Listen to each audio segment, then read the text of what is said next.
country preacher decides that he's going to put the fear of God into his congregation in his small parish one Sunday. And so he comes out and he begins his sermon by saying, remember, everyone in this parish is going to die. And he notices this one guy up front is kind of smiling. He says, what are you so happy about? The guy says, I'm not from this parish. I'm just visiting my sister. Well, 10 years ago, that would have aptly described me when it came to faith. I could say I'm not from this parish. I'm not all that connected. I don't really care about the consequences. It wasn't that I hadn't been raised with faith. Probably like many of you, I had been. I got educated. I even went to a religious academy. And then when I got out of school and college, I just walked away from all of it. It wasn't a tragic loss of belief in God. I just was young.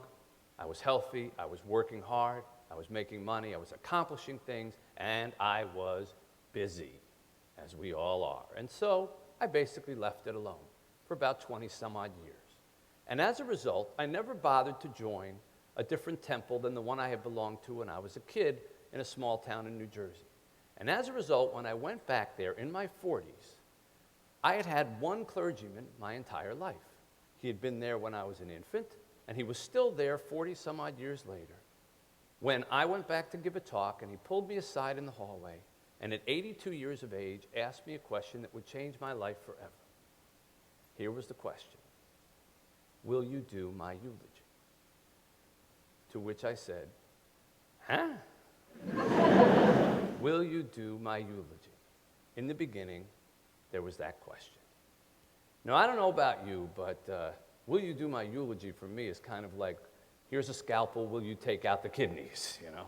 Who was I, first of all, not being religious, to do a eulogy for a rabbi? And secondly, who was I to do a eulogy for anybody who did eulogies? Personally, I thought rabbis and priests and pastors had this stuff all worked out between themselves, you know? I go first, you do me, you go first, I'll do you. So I don't know how I got in that loop to begin with. But because I didn't want to let him down, I said, well, if I'm going to do this, I need to get to know you as a human being. You know, all I know you is from being in the seats over all these years. I need to get to know you as a man. To which he said, I accept. And so, one Sunday morning, I drove to his house. First time I'd ever done it in my life. I parked in his driveway. First time I'd ever done it. I walked up, saw his doorbell, was kind of taken aback because for some reason I didn't think rabbis or priests or pastors had doorbells. I thought they just sensed you coming. But if I was surprised by the doorbell, I was really shocked by what I saw when I stepped inside, when I rang it, because the door opened, and in front of me was this 82-year-old man whom I had never seen in anything besides a robe or a suit, now wearing Bermuda shorts, black socks with sandals, never a good look, a plaid shirt, and a vest. He looked like he'd fallen asleep in a rummage sale and just woken up with whatever was on him. And he greeted me, and he walked me inside, and he did something that I remembered he always used to do. Everyone in our congregation kind of knew this. He never met Albert Lewis, that was his name. He never met a sentence he wouldn't prefer to sing rather than say. And so when I asked him, how you doing? Instead of saying fine or okay, he said, the old gray rabbi ain't what he used to be, ain't what he used to be. That's who he was. And we sat down, and we began to talk about who he was as a man. And I thought for a moment how ironic this was, because when I was a child, all I ever did from this guy was run in the opposite direction. If I saw him coming down the hall, I ran. If I heard his voice, I hid in the mop closet in the synagogue with the door shut until I heard his voice pass so I would be safe. Why? Because he was the man of God, you know? There was us, there was God, there were those people in between. And so all I ever did was run. And now here I was, 40 some odd years later, in the opposite direction, wondering why I had never created the time, the space, the theme of this get-together, to spend time with this guy before. Well, while I had been growing up in the suburbs of New Jersey, another young man had been growing up the same age as me in Brooklyn, New York. We were the same age, and we had been dragged to religious school, but that was about where the similarities ended. His name was Henry Covington. He was African American and one of 7 kids born to a hustler and a woman who worked as a maid. And when he was 5 years old, his mother took a shotgun and tried to kill his father. She missed but hit a neighbor and was taken away to prison. And he began to visit his mother through glass on weekends. Their family was so poor that they put pots of rice on the kitchen counter at night so that the rats in the apartment would jump in the pots of rice and not come into their bedrooms. Henry Covington grew up in fear of falling asleep lest he be bitten by a rodent. By the time he was in 6th grade, he'd been thrown out of school. By the time he was 13, his father passed away and he had no real direction. By 14, he was a petty thief. By 15, a bigger thief. By 17 and 18, running the streets. By 19, he had been thrown into a deal which he wasn't even involved with. But by the end of some lawyers and some cops, he ended up having to plead guilty to a crime he didn't commit, manslaughter, and was taken away to federal penitentiary for 7 years. And he swore that life would owe him when he got out. He didn't think about all the crimes he had committed that he hadn't been punished for. And when he did get out of prison, he began to make good on that threat. And he got into the drug business, and for a while he did pretty well. He sold drugs at parties. This was in the 70s, and he made a lot of money. At one point, he made nearly $500,000 selling drugs. And then Henry Covington made a fatal mistake. He tried some of his own product. And pretty soon, it was all he was doing to just feed his habit. He burned a hole in his arm and told his drug dealers he'd been attacked so that he could keep the drugs. He shot himself in his own leg, told his drug dealers he'd been shot so he could keep the drugs. Finally, just past his 30th birthday, he was so desperate for money and drugs and so out of anything that he decided he would rob his own drug dealers. This is never a good idea. He went to their apartment, banged on the door with a pistol. They opened it. He said, "You know what this is." They looked at him as if he were crazy. "You don't want to do this," they said. "You know what this is," he said. Well, they gave him some drugs and some money. He ran home. He got high. He snorted. He smoked. He sniffed. He snorted. He smoked. He sniffed. And then right in the middle, he had this revelation. Uh-oh. They know where I live. And he went in front of his apartment with a shotgun, and he lay on the ground behind a row of trash cans, and he yelled at his wife and his baby daughter to hide and stay down. And lying there on the ground with that shotgun, sure that the next car that came down the street would be his killers, desperate and alone, he did what many people do in those moments in life. He looked up, and he said, "Jesus, get me out of this. If you save me tonight, you can have me in the morning. Just get me out, and I'm yours. Help me, Lord. Spare me, Lord. Save me, Lord." Well, hang on to that story for a moment, and let me return to my visits with the rabbi, who we called the Reb, Albert Lewis. One led to another, two led to four, a year, 2 years. I have to admit that usually when someone asks for a eulogy, you kind of figure time is short. But after 4 years, I was wondering if this whole thing wasn't a clever ruse to draw me back into an adult education class. We had long since passed the basics for a eulogy, but we had these fascinating discussions about life and theology and making time for important things. And at one point, I was talking to him in a hospital, of all places, about happiness. What does it really take to be happy in life? Why are people always scurrying around and trying to earn more and buy more and own more? What's the real key to happiness?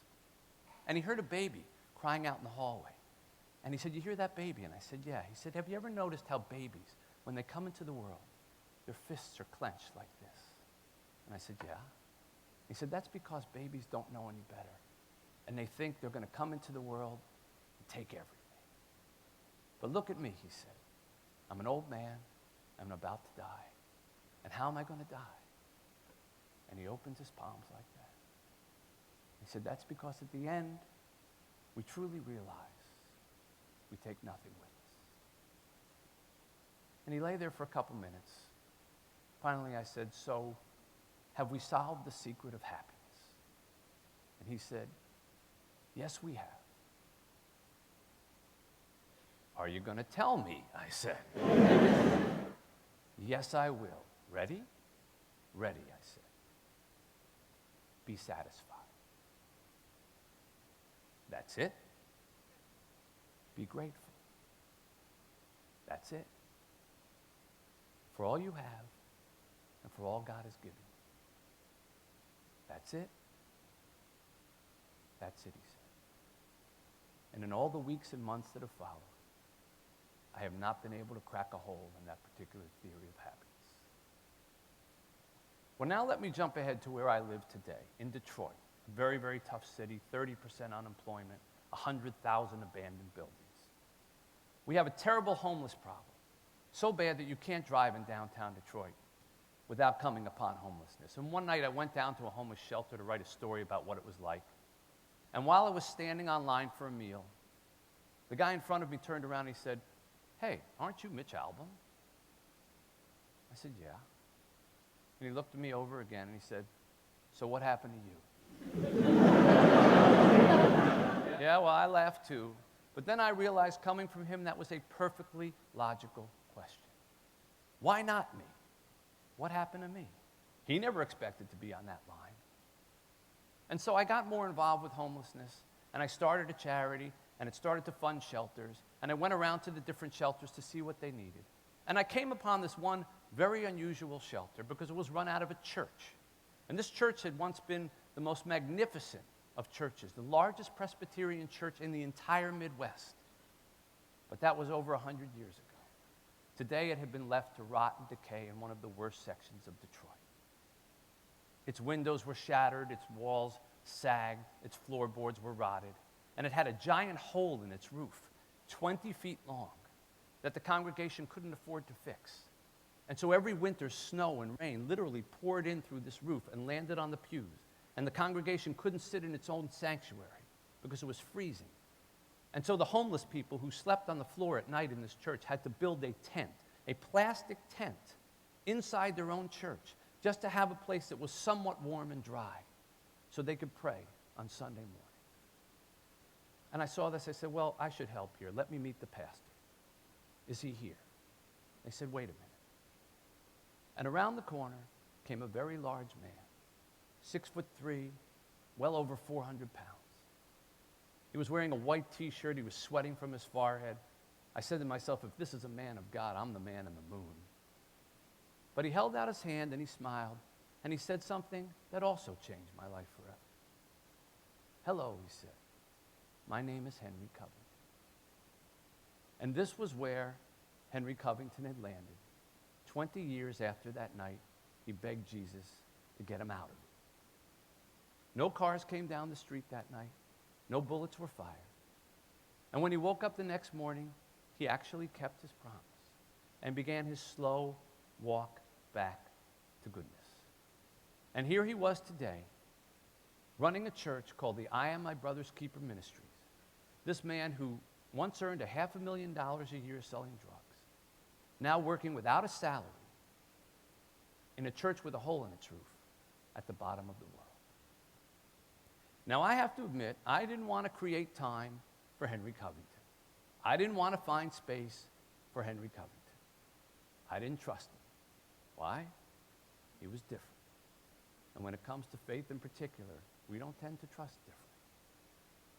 For one thing, within 5 minutes of meeting him, he was telling me he'd been a drug dealer, he'd been incarcerated, he'd been an addict, he'd been a thief. And while I admired his honesty, I kept wondering, isn't there some point you get disqualified from the pulpits? Isn't there some minimum level of goodness you have to achieve here? But because I had been spending time with the old rabbi and saw what people can be like away from the pulpit, behind the robes, I decided to do the same with him. And what I found was astonishing. I found a man who drove around Detroit in an old car with food on his hood and on the roof of his car, driving 1 or 2 miles an hour so the bread and the hams and the turkeys wouldn't fall off, and so that the poor people in Detroit would see that this was a man with food in his car, and they came running out, and he literally fed the hungry, just fed the hungry. I saw a man who stayed up at night with 100 homeless people on the floor of his church. 10 o'clock, 11 o'clock, 12 o'clock, 1 in the morning, just sitting there looking over them as they slept because he felt it was his church and he owed it to them to keep them safe. I saw a man who took a homeless crack addict into his own home and let him sleep there for a year.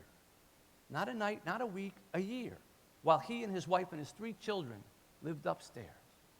And today that man is straight and sober and an elder of the church. And he'll be the first to tell you that he's alive today because of the kindness of one man.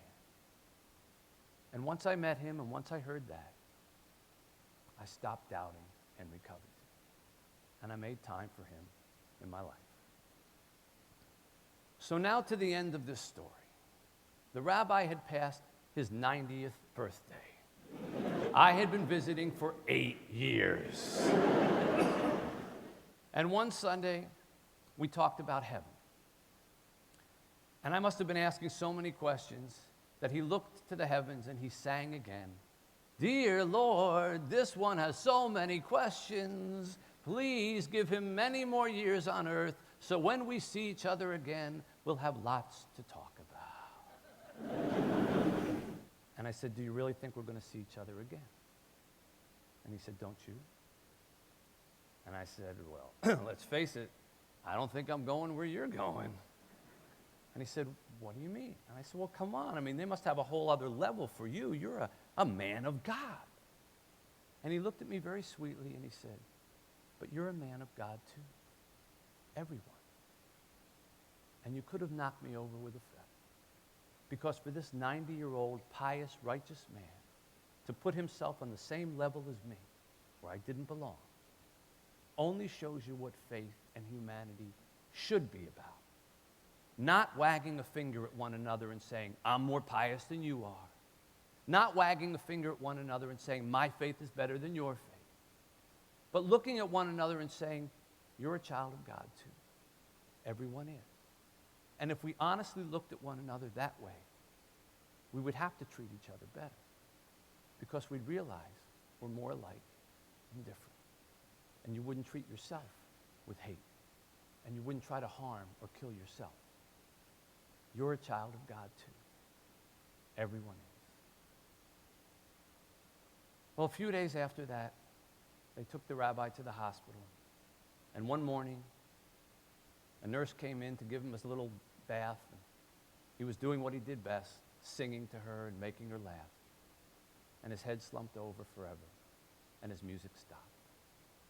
And I like to think that God so enjoyed hearing one of his creatures joyous enough to be singing in a hospital, that he chose that moment to take him home. Well, in case you're wondering, I did do the eulogy. But I did more than that. I began to go to that church more regularly. And I've been dubbed the first official Jewish member of the I Am My Brother's Keeper Ministries Church. And I wrote a book about the experience. And I devoted 10% of the book to a foundation called A Hole in the Roof, which we created, for the purpose of fixing up places like this and other places of worship of any denomination and any faith that helped the homeless. And the book began to spread, and people began to read about this church and this guy. And a funny thing happened. They started sending in money. $1, $5, $10. Some of the poorest people in Detroit came down to volunteer at this church. And as a result of that, Monday at 9 in the morning, this coming, a roofing crew will arrive. And along with the members of the congregation, will start unloading shingles and wood and nails. And that hole, which has been there for years, will be plugged up in time for Christmas. And that church will have its first warm, dry, and safe Christmas in years. Because every place of worship deserves to be at least a little warm and dry and safe, right? And that was because of a very influential set of men who showed me that as busy as I was and as many things as I had going on, there was still time to create for others. And when you do that, you really are reaching your highest level. In the beginning, there was a question: will you do my eulogy? And at the time, I thought I was being asked a favor. In truth, I was being given one. Thank you very much for listening to me. I enjoyed talking to you.